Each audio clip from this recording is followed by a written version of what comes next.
Hello friends, welcome to my channel Katha Manthan. आज मैं आप लोगों को रिलेशंस एंड फंक्शन का थर्ड पार्ट पढ़ाऊंगी जिसका नाम है फंक्शंस। ये लास्ट पार्ट है एंड आई होप आप लोग बाइनरी ऑपरेशंस पूरा कंप्लीट कर लिए। तो सबसे पहले हम लोग स्टार्ट करते हैं अपना क्लास फंक्शन की डेफिनेशन से। फंक्शन का क्या डेफिनेशन होता है, मुझे पता है आप लोग ने ये क्लास 11 में पढ़ लिया है, तब भी मैं एक बार रिकॉल करके आप लोग को बता दे रही हूँ। What do you mean by a function? Let A and B be two non-empty sets. A and B दो तो non-empty sets है, means set containing one or some elements. इसके सेट में 1, 2, 3 तीन एलिमेंट्स है। इसके सेट में A, B, C, D, E, F ये कुछ एलिमेंट्स है, ठीक है। मैं लगा लेती हूँ ये अनुमान, if and only if for each x belongs to set A,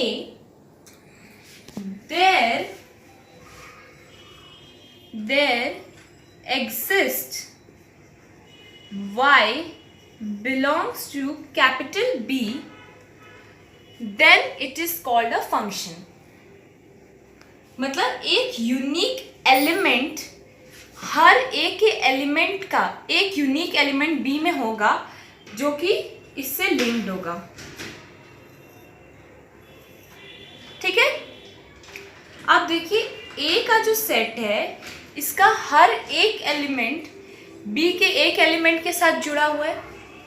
ऐसा भी हो सकता है ये 4 एक है, ये 4 C से ये भी जुड़ा है। तो इसमें जो है कोई भी दो एलिमेंट इसके साथ जुड़ सकता है, लेकिन ये इसका कोई दो एक जन से नहीं जुड़ सकता। समझ गए ना? मतलब ये इससे भी जुड़ गया, ये इससे भी जुड़ गया, ऐसा नहीं हो सकता, ठीक है। तो वही बात है कि if for each x belongs to capital A, there exists y belongs to capital B, then this kind of special relation is called function. अब क्या है मैं आप लोग को बताती हूँ। ये जो 1 है ना, ये 1 C से रिलेशन बनाए हुए हैं। तो 1 जो है इसका जो ये है ये कहलाता है प्री इमेज, ये कहलाता है प्री इमेज। इसके एलिमेंट्स प्री इमेज कहलाते हैं और इसके एलिमेंट्स इमेज कहलाते हैं, और ये हम लोग कहते हैं अंडर एफ, क्योंकि ये रिलेशन बन रहा है एक कंडीशन पे जिसका नाम है एफ, ठीक है। अब समझ में आया फंक्शन मतलब क्या होता है। ये सब एलिमेंट्स को हम लोग एलिमेंट्स ऑफ ए को हम लोग प्री इमेज कहते हैं, एलिमेंट्स ऑफ बी को हम लोग प्री इमेज कहते हैं। और इस सेट को मैं कहती हूँ, इस सेट को कहते हैं डोमेन, और इस वाले सेट को कहते हैं रेंज, ठीक है। आप समझ में आ गया फंक्शंस मतलब क्या होता है? ये है फंक्शंस।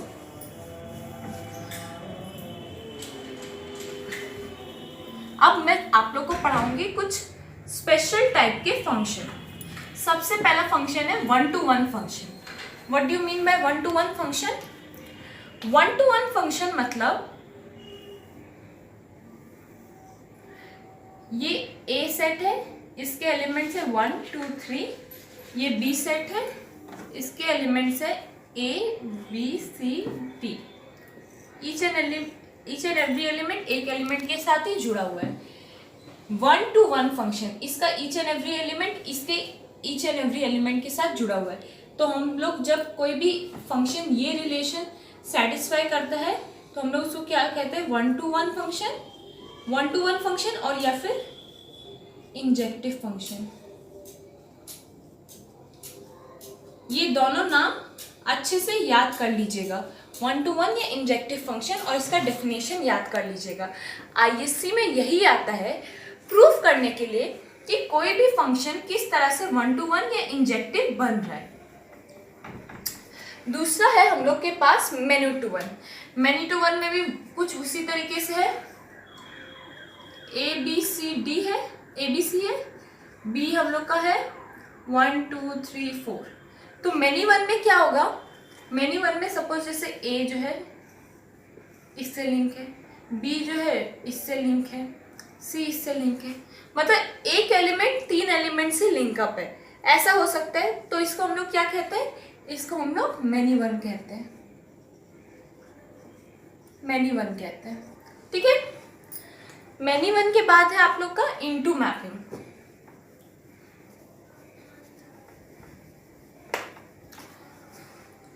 इनटू मैपिंग में आप लोगों को वही चीज है,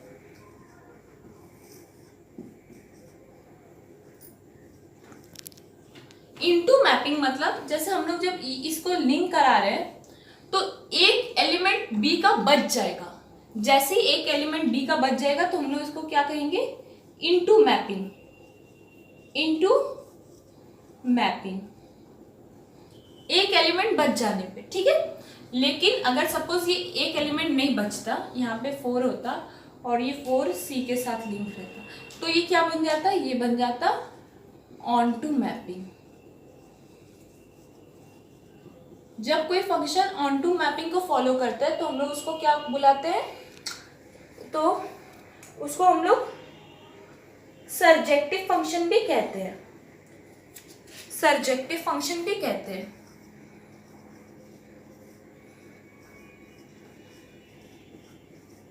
सर्जेक्टिव फंक्शन भी कहते हैं। ठीक है, तो हम लोग को मेनली जो सम्स है ना, हमारे सम्स हमारे इस बेसिस पे आते हैं कि हम लोग को प्रूफ करना पड़ता है कि कोई एक फंक्शन जो हम लोग को दिया हुआ है वो इंजेक्टिव प्लस सर्जेक्टिव यानी कि बाइजेक्टिव फंक्शन हो।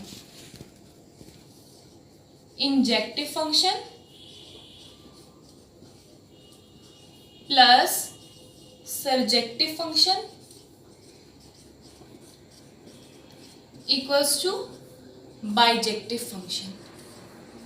कोई भी फंक्शन अगर ये दोनों कंडीशंस को फॉलो करता है तो उसको हम लोग बाइजेक्टिव फंक्शन बोलते हैं। यही सम्स आता है आईएससी में और ये हर साल ही लगभग आ ही जाता है। तो एक क्वेश्चन है इसका, fx equals to 3x plus 2 when x belongs to q, prove that it is a bijective function. मेरे को क्वेश्चन में बोल रहा है कि fx दिया हुआ है, फंक्शन दिया हुआ है एक तो जो है 3x plus 2 such that x belongs to q। q है हमारा रैशनल नंबर्स का सेट, q है हमारा रैशनल नंबर्स का set. fx equals to 3x plus 2 को मैं पहले प्रूफ करूंगी इंजेक्टिव। इंजेक्टिव मतलब 1 to 1 फंक्शन। ठीक है, तो 1 to 1 फंक्शन को मैं प्रूफ कैसे करूंगी, 1 to 1 फंक्शन को प्रूफ करने के लिए अगर fx इक्वल्स टू fy है, fx इक्वल्स टू fy है तो इंजेक्टिव फंक्शन नहीं हुआ। यानी कि मैंने क्या बोला था, मैंने बोला था कि ये जो 1 2 3 है ए सेट का और ये बी का जो 6 9 2 है बी सेट का, ये जो 1 है ये 1 to 1 होगा, सिर्फ इसका इसके साथ ही लिंकअप होगा। इसे ही हम लोग कहते हैं ना 1 to 1 या इंजेक्टिव फंक्शन, इसे ही कहते हैं 1 to 1 इंजेक्टिव फंक्शन। यानी कि इफ अगर fx इक्वल्स टू fy हुआ, मतलब fx इक्वल्स टू कोई भी दो एलिमेंट के लिए fx इक्वल्स टू fy हुआ, अगर ये कंडीशन कट गया, ये वाला कंडीशन क्रॉस हो गया तो ये इंजेक्टिव फंक्शन नहीं है। तो अगर मैं ये ले लूँ, यही ले लूँ, तो इसका मतलब 3x plus 2 equals to 3y plus 2 ये फंक्शन फॉलो कर रहा है। This implies 3x equals to 3y, this implies x equals to y। इसका मतलब हर एक एलिमेंट, हर एक यूनिक एलिमेंट के लिए एक यूनिक एलिमेंट b में एग्जिस्ट कर रहा है। इसका मतलब कोई भी दो एलिमेंट a का b के साथ लिंकअप नहीं है, b के साथ लिंकअप नहीं है, मतलब सबका एक ही एक है। एक ही एक होने के कारण इसमें इससे कोई लिंकअप नहीं है। तो ये क्या हो गया, ये हमारा इंजेक्टिव फंक्शन प्रूफ हो गया। अब सर्जेक्टिव प्रूफ करते हैं। सर्जेक्टिव मतलब अगर मैं ले लूँ y, हर एक इमेज जो है y है, हर एक x इमेज के लिए 3x + 2, ठीक है। सर्जेक्टिव प्रूफ करने के लिए मेरे को क्या करना पड़ेगा, ये दिखाना पड़ेगा कि ये ऑन टू मैपिंग हो रहा है, ऑन टू मैपिंग हो रहा है। तो इसको मैं किस बेसिस पे दिखा सकती हूँ, 3x = y - 2, this implies x = y - 2/3। इसका मतलब for each x belongs to capital A, x belongs to Q, x belongs to Q, there exists, ये there exists का साइन है, there exists unique element y, there exists unique element y belongs to Q, क्योंकि ये Q to Q function का mapping है, ठीक है। समझ में आया, क्योंकि हर एक x का वैल्यू के लिए y का एक डेफिनेट वैल्यू निकल रहा है, ठीक है। समझ में आ रहा है ना, हर एक मतलब हर एक एलिमेंट y का हर एक एलिमेंट जो कि b सेट था उसका एक ही वैल्यू है x में, हर एक ही वैल्यू x में onto function, onto mapping follow कर रहे हैं, ठीक है। बाइजेक्टिव फंक्शन प्रूफ करना समझ में आया। अब हम लोग पढ़ेंगे different kinds of function more elaborately, ठीक है। देखिए फंक्शंस का डेफिनेशंस आप लोग पढ़िए, अच्छे से पढ़िए, समझिए, ये इम्पॉर्टेंट है। लेकिन सब डेफिनेशंस मेरे बुक में लिखा हुआ है, इसलिए मैं थोड़ा एक्सप्लेन कर दे रही हूँ, लेकिन एक्सरसाइजेज में नहीं आता। अच्छा है, पढ़ लेना, अच्छा बात है। मैं देख लेती हूँ आप लोग का क्या क्या है। वैसे मेरा बुक में तो ज़्यादातर सभी फंक्शन का डेफिनेशंस दिया हुआ है, सम्स नहीं है इसके ऊपर। एलजेब्रिक फंक्शन, एलजेब्रिक फंक्शन मतलब expression containing fixed number of terms involving से x, operation, addition, subtraction and multiplication. Algebraic function x y का वेरिएबल्स कंटेन करता है और मेनली एडिशन, सब्ट्रैक्शन, मल्टीप्लिकेशन यही सब कंटेन करता है, उससे ज़्यादा कुछ नहीं है। For example polynomial function, polynomial function आप लोग जानते हैं, पॉलिनोमियल फंक्शन पॉलिनोमियल के रूप में होता है, जैसे कि polynomial function f(x) = ax² + bx + c, a kind of polynomial function. Rational function, rational functions क्या होते हैं, रैशनल फंक्शन कुछ इस तरह से लिख सकते हैं हम लोग, 2x + 3/2x + 7, ठीक है। इसके आगे अगर मैं इरैशनल जोड़ दूँ तो इरैशनल फंक्शन में एक के ऊपर रूट आ जाएगा, ऐसे ही होता है और कुछ नहीं है इसका डेफिनेशन में। और ट्रांसेंडेंटल फंक्शन वो होते हैं जो कि एल्जेब्रिक नहीं होते, ये एल्जेब्रिक नहीं होते, इसका मतलब ये ट्रिग्नोमेट्रिक होते हैं, जैसे ट्रिग्नोमेट्रिक होने का मतलब ट्रिगो को फॉलो करें, जैसे sin x, sin 2x, ब्ला ब्ला, ये trigonometric function. Inverse circular function और या फिर इन्वर्स के सब इन्वर्स सर्कुलर होते हैं, इन्वर्स मतलब साइन इन्वर्स x या कॉज इन्वर्स x, ये सब है ट्रांसेंडेंटल फंक्शंस जो कि एल्जेब्रिक नहीं है, ट्रांसेंडेंटल फंक्शन। और एक्सपोनेंशियल, एक्सपोनेंशियल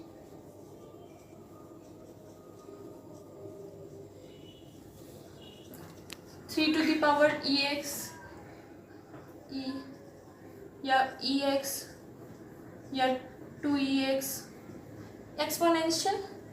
और या फिर लॉगरिथमिक, और या फिर लॉग के, for example log x, 2 log x, log y, यही है और कुछ नहीं है। और रेसिप्रोकल फंक्शंस, रेसिप्रोकल फंक्शन 1/, के फॉर्म में, जैसे 1/x, कुछ इस तरह से। Modulus function, modulus function mod के फंक्शन। अच्छा मॉड आप लोग सब जानते हैं, मेरे को पता है, लेकिन एक अच्छे से मैं आप लोग को समझा दे रही हूँ। मॉड्यूलस फंक्शन, मॉड्यूलस मतलब होता है distance from origin, distance from origin. हम लोग हमेशा जानते हैं कि मॉड्यूलस फंक्शन कभी नेगेटिव वैल्यू नहीं देता, पॉजिटिव वैल्यू देता है ना, ये जानते हैं ना। लेकिन पॉजिटिव वैल्यू क्यों देता है? क्योंकि डिस्टेंस कभी नेगेटिव नहीं होता।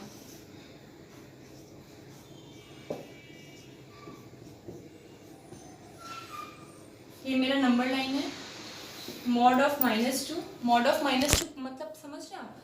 मॉड ऑफ -2 मतलब ये डिस्टेंस, ये डिस्टेंस और ये 2 यूनिट्स का डिस्टेंस, इसलिए मॉड 2 भी 2 यूनिट्स, क्योंकि ये डिस्टेंस भी 2 यूनिट्स है।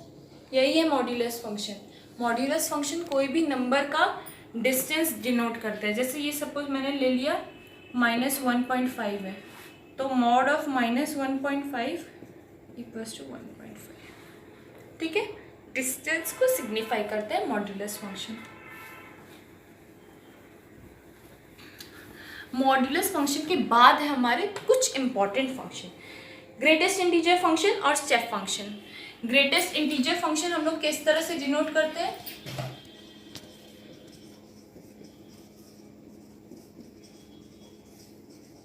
ग्रेटेस्ट इंटीजर फंक्शन x से डिनोट होता है। ग्रेटेस्ट इंटीजर फंक्शन का मतलब है it returns an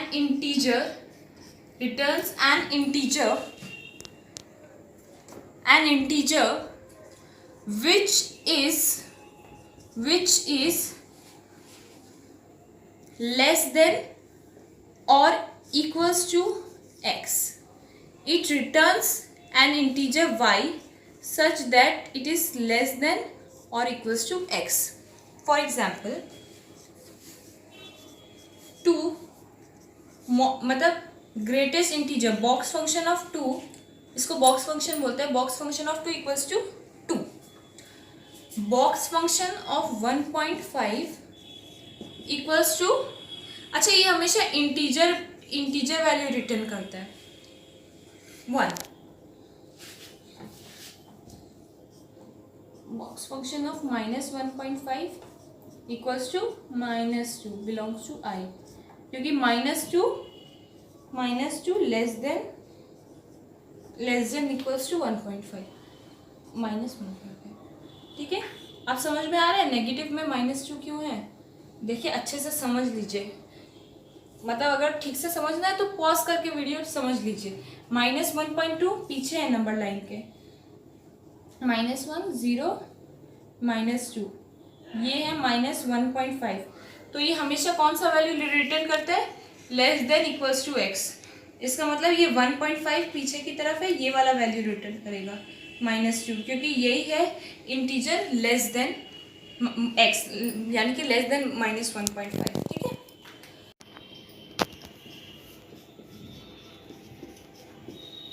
even function, if f of -x equals to fx, यानी कि अगर मेरा fx है x² प्लस 2, तो मेरा f ऑफ -x क्या है? -x whole square plus 2 equals to x² plus 2। This implies f of -x equals to fx। ये कंडीशन फॉलो कर गया इवन फंक्शन, ठीक है। अब ऑड फंक्शंस, ऑड फंक्शन किसे कहते हैं? f of -x equals to -fx।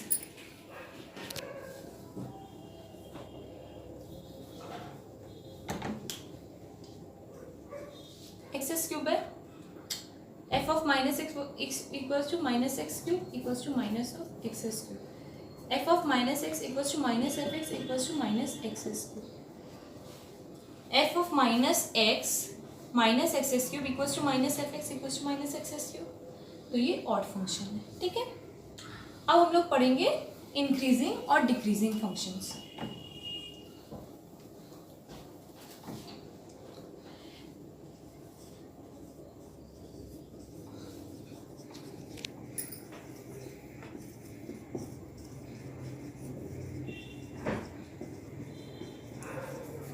Increasing and decreasing functions. Increasing and decreasing function में हम लोग एक क्लोज इंटरवल ले लेते हैं। एक क्लोज इंटरवल है मेरा a और b, सच दैट दो ठो नंबर है x1, x2 belongs to a, b, और एक मेरा कंडीशन है that x1 less than x2। ठीक है, अब अगर ये कंडीशन फॉलो किया जाता है, ये कंडीशन फॉलो किया जाता है that fx1 less than equals to fx2, then it is monotone increasing function, monotone decreasing function, monotone decreasing function, monotone decreasing function. अगर ये कंडीशन फॉलो किया जाता है fx1 greater than equals to fx2, तो ये हो गया मोनोटोन इंक्रीजिंग फंक्शन, ये हो गया मोनोटोन इंक्रीजिंग फंक्शन। अब मैं अगर ये हटा दूं, इक्वल्स टू का साइन हटा दूं, तो ये हो जाते हैं स्ट्रिक्टली,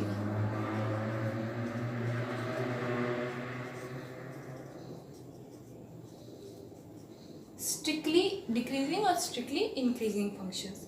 ठीक है, ये आप अच्छे से और अच्छे से पढ़ेंगे टेंजेंट नॉर्मल चैप्टर में या फिर लैग्रेंजेस थ्योरम में। ठीक है, इन लोगों का बहुत अच्छा एप्लीकेशन दिया हुआ है उसमें, और कुछ नहीं है। और दो तो फंक्शन है हमारे पास, पैरामेट्रिक फंक्शंस और बाउंडेड फंक्शन। पैरामेट्रिक फंक्शन किसे कहते हैं? पैरामेट्रिक फंक्शंस में हमारा एक इंडिपेंडेंट वेरिएबल, एक इंडिपेंडेंट वेरिएबल, एक इंडिपेंडेंट वेरिएबल जैसे कि t एक dependent variable, dependent variable, dependent variable मतलब जो कि चेंज नहीं हो सकता, कांस्टेंट है। जैसे a एक इंडिपेंडेंट वेरिएबल एक डिपेंडेंट वेरिएबल के साथ आता है। For example fx equals to a² ठीक है, यानी कि y equals to a² x equals to 2at, कुछ इस तरह से आता है, then it is called parametric functions. और बाउंडेड फंक्शन हम लोग किसे कहते हैं? जैसे कि sin x, fx equals to sin x, ये बाउंडेड फंक्शन क्यों है? Because if y equals to sin x, if y equals to sin x, then -1 greater than equals to y less than equals to 1, है ना? Because -1 greater than equals to sin x less than equals to 1. This is bounded function which comes under a particular boundary. ठीक है, इसमें हम लोग को कुछ नहीं आता है, इसमें बस हम लोग को आता है प्रूफ करना कि वेदर कोई भी एक फंक्शन ऑड फंक्शन है कि इवन फंक्शन है। जैसे कि मैं एक एग्जाम्पल ले लेती हूँ, एग्जाम्पल ले लेते हैं। ये एग्जाम्पल क्या कह रहा है?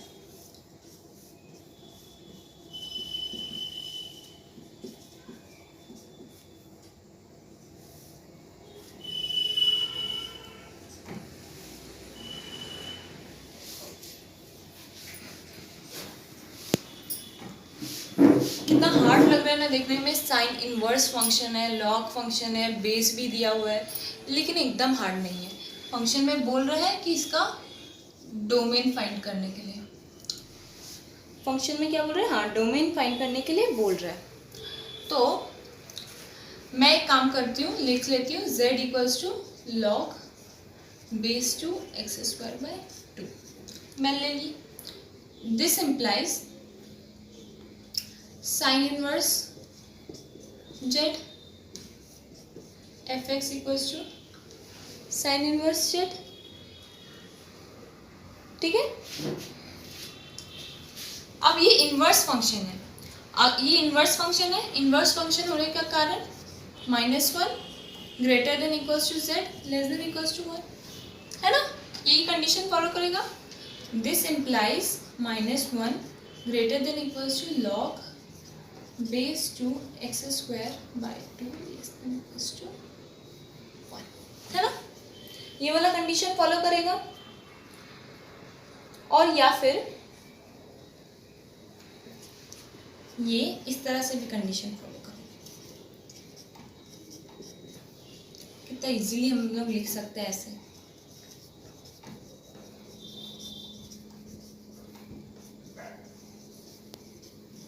देखिए log 2 बेस 2 इसका वैल्यू 1 है, और ये log 2 ये -1 इधर आगे आ जाएगा तो log 2 बेस 2 1 हो जाएगा, तो ये ऊपर -1 आ जाएगा, ये सेम है।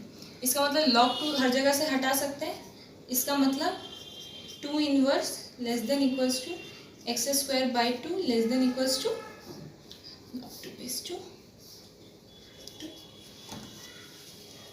इधर लिख रहे हैं। This implies 1/2 less than equals to x square by 2.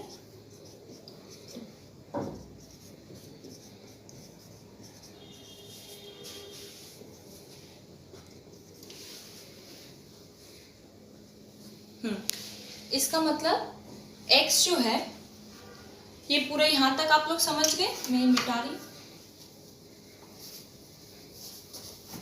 Therefore x का जो वैल्यू आ रहा है वो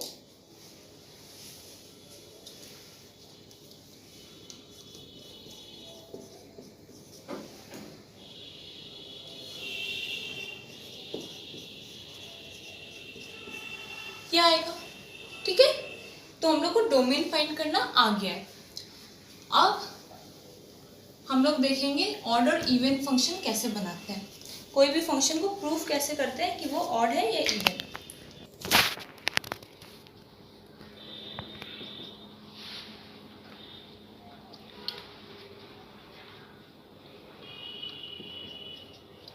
मेरे को प्रूफ करना है कि f(x) जो है इवन फंक्शन है, ठीक है, इवन फंक्शन है। तो मैं f(-x) फाइंड कर लूंगी।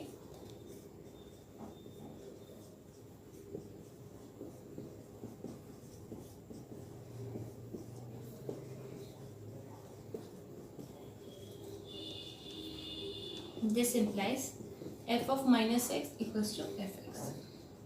तो ये इवन फंक्शन हुआ, ठीक है। ऐसे ही प्रूफ करना है, कुछ नहीं करना, बहुत इजी है। अब प्रूफ करूंगी कि f(x) एक क्वेश्चन है कि वो ऑड फंक्शन है।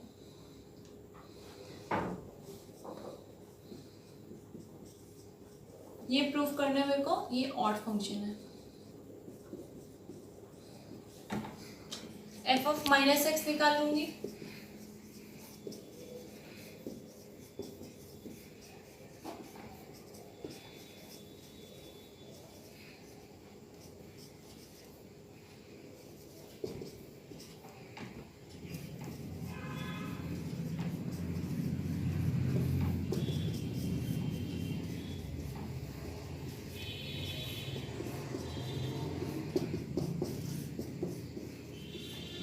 फंक्शन है, ठीक है।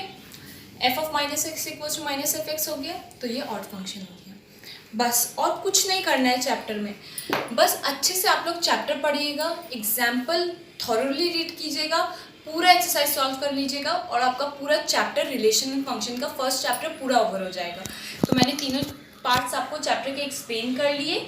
कुछ भी और आपको लगे कि है मुझे करना है, और कमेंट्स कर दीजिएगा, कोई भी प्रॉब्लम्स डाउट्स जो भी हो, ठीक है ना, ठीक है। तो ये तीनों चैप्टर्स अच्छे से, मतलब अच्छे से ये तीनों पार्ट देख लीजिएगा। मैं प्लेलिस्ट में डाल दूंगी, प्लेलिस्ट, और प्लेलिस्ट का आप लोग को मतलब इतना ढूंढने का दरकार नहीं है, मैं डिस्क्रिप्शन बॉक्स में प्लेलिस्ट डाल दूंगी, उसका लिंक डाल दूंगी, आप उस पर क्लिक करके प्लेलिस्ट देख लीजिएगा। और कुछ भी प्रॉब्लम हो, पढ़ना हो, तो आप www.kathamanthan.blogspot.com पे विजिट कर लीजिएगा, ठीक है। और अपने डाउट्स कमेंट्स में तो आप ज़रूर लिख सकते हैं, और कुछ भी रह गया हो, कुछ आपका और समझना हो, तो वो भी लिख दीजिएगा, ठीक है। तब तक के लिए अच्छे से सारे के सारे एग्जाम्पल्स पढ़ लीजिए और एक्सरसाइज कर लीजिए, ठीक है। मैं आप लोग को नेक्स्ट दिन नेक्स्ट चैप्टर के साथ मिलूंगी। Thank you friends, thank you for visiting my channel कथा।